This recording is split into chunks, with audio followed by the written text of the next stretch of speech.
인천 상륙작전 성공으로 대한민국의 운명을 바꾼 메가더 장군. 그런데 메가더 장군이 우리나라의 운명을 바꾼 게 이때만 있는 게 아니라는 걸 아시나요? 그것도 인천 상륙작전처럼 전설적으로 바꾼 게 아니에요. 이런 사람이 장군이 맞나 싶을 정도로 정말 누가 봐도 황당한 짓을 했는데 그게 결과적으로 한국의 운명을 바꿔버렸죠. 궁금하시면 영상 끝까지 시청해주세요.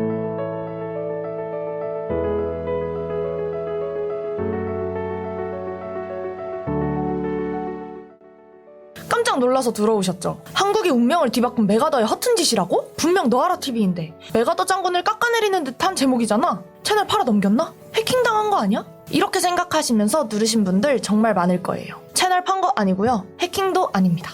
당연히 메가더 장군님을 깎아내리는 영상도 아닙니다. 제가 시작할 때 말한 것처럼 영상 끝까지 보시면 무슨 말인지 이해되실 겁니다. 아무튼 꼭 끝까지 봐주세요. 여러분은 메가더 장군에 대해 잘 알고 계실 거예요. 메가더 장군은 아시아 주둔 미군 사령관을 하느라 16년 동안 고향에 돌아가지 못했습니다. 그럼 메가더 장군의 고향에는 장군이 굉장히 아끼는 물건이 있었어요. 그 물건을 얼마나 아꼈냐면 16년 동안 그 물건을 볼 수 없으니까 미국에서 메가더 장군이 주둔하고 있는 필리핀에까지 그 물건을 가져와서 전시를 하고 전쟁 중에도 다른 연합군 장군이 오면 무조건 그 물건을 자랑할 정도로 그 물건을 아꼈어요. 그 물건은 바로 메가더 장군의 아버지가 물려준 조선의 국보급 향로입니다. 아니, 향로가 뭐라고 그렇게 아껴? 라고 생각하고 계시나요? 그 향로는 러일 전쟁 때 조선에 방문한 메가더 장군의 아버지에게 고종 황제가 선물로 준 향로였습니다. 메가더의 아버지 장군은 그 향로를 너무 좋아해서 저택의 한 층을 허물고 그 향로의 전시장으로 쓸 정도였죠. 그리고 미국의 높은 사람이 방문할 때마다 꼭 그 향로를 자랑할 정도였어요. 아버지 장군이 이 정도로 아끼다가 돌아가실 때 아들 메가더 장군에게 물려준 소중한 향로였죠. 그런데 여기서 문제가 생겨요. 너무너무 그 향로를 아껴서 자신이 주둔하고 있는 필리핀에까지 그 향로를 가져왔는데 사실 전쟁터로 향로를 가져온 것부터 좀 약간 불안불안하죠. 제가 처음에 말씀드린 이런 사람이 장군이 맞나 싶을 정도로 정말 누가 봐도 황당한 짓이 여기서 나옵니다. 태평양 전쟁이 일어납니다. 그때 일본군이 메가더 사령부를 기습 공격해요. 부랴부랴 대피하면서 향로를 운반하던 부관의 실수로 태평양 바다에 향로를 빠뜨리게 되죠. 메가더가 그 사실을 알고 굉장히 화가 났겠죠. 부하들을 시켜서 그 넓디 넓은 태평양 바다를 뒤지기 시작합니다. 떨어뜨린 향로를 찾겠다고 말이에요. 아니, 전쟁 중에 그 물건 하나 찾겠다고 부하들에게 태평양 바다를 수색하라고 합니다. 사실 한강에 떨어진 물건도 찾기가 힘든데 태평양 바다에 떨어진 물건을 무슨 수로 찾겠어요. 결국 찾지 못하죠. 정말 이런 사람이 장군이 맞나 싶을 정도로 약간 허당기가 좀 있죠. 그때 한국의 운명이 바뀐 사건이 등장합니다. 이승만 대통령이 그 사실을 알게 되었죠. 이승만 대통령은 정치적인 계산 능력이 뛰어난 사람이었어요. 향로를 잃어버렸다는 말을 듣고 바로 외교작전에 들어갑니다. 군인 경찰들을 다 불러 모아요. 그리고 그 향로를 만든 조선인 예술가를 찾으라고 명령합니다. 예술가가 보통 한 작품만 만들진 않으니까 그 사람의 작품 중 메가더의 향로와 비슷한 향로를 찾기 위해서죠. 이 임무를 완수한 자에게는 무려 3계급 특진. 그렇게 일주일 만에 비슷한 향로 3개를 찾아옵니다. 3계급 특진이 만든 기적이죠.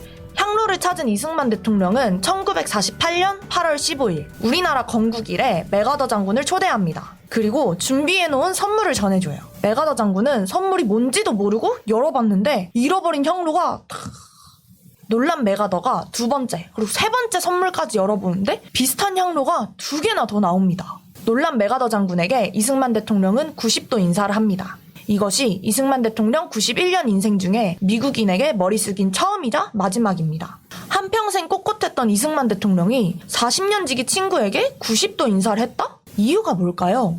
대한민국을 북한 공산당으로부터 지키기 위해서입니다. 그때 당시에는 북한의 국방력이 우리나라의 100배였어요. 자칫하면 바로 공산당에 먹힐 수도 있는 상황이었죠.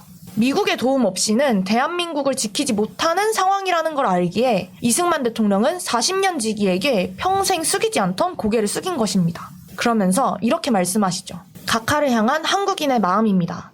부디 코리아를 잊지 말아주십시오.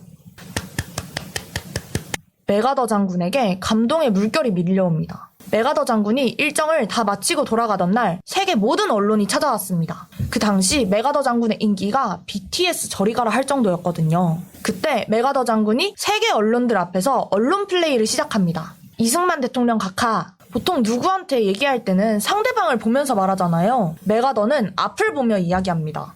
기자들에게 빨리 기사 쓰라는 신호였겠죠? 만약 무신론자들이 쳐들어온다면 저 메가더는 있는 힘을 다해서 각하의 조국과 각하의 수도와 각하의 정부를 지키겠습니다.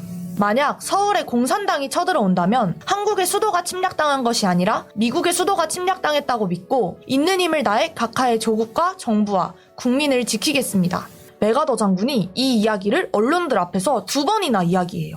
여러분, 우리나라를 지금까지 지켜준 한미동맹의 시초가 바로 여기입니다. 당시 이런 기사도 났었습니다. 메가더가 40년 친구가 대통령이 되어 오버했다. 감정적이었다. 지키지도 못할 경솔한 약속을 했다. 하지만 그 후 전쟁이 터지자마자 150만 미군을 이끌고 대한민국으로 와서 우리나라를 지켜주었죠. 사실 어디 있는지도 모르는 코딱지만한 나라, 아프리카보다도 못 살던 나라를 위해, 북한 공산당으로부터 우리나라를 지키기 위해 미군 5만 명이 죽고 10만 명이 큰 부상을 입었습니다. 미국에서는 세계 1차 대전, 세계 2차 대전 당시에 전쟁을 위한 특별 예산 없이 진행됐어요. 하지만 6.25 전쟁 때는 달랐습니다. 못 사는 우리 국민들, 밥도 못 먹고 죽어나가는 우리 국민들을 위해 미국에서 최초로 각종 예산들을 줄여서 우리나라를 위한 특별 예산을 만들었습니다. 그 예산으로 우리나라 국민들에게 구호물자 나눠줘, 집 지어줘, 병원 만들어줘. 결국 메가더 장군이 향로를 바다에 빠뜨리는 황당한 짓 덕분에 우리나라의 운명이 바뀌었다고 할 수 있습니다. 만약 그때 그런 일이 없었더라면 우리나라는 지금쯤 6.25 전쟁 당시 북한에게 점령당해 함께 백두혈통 만세를 외치고 있지 않을까요?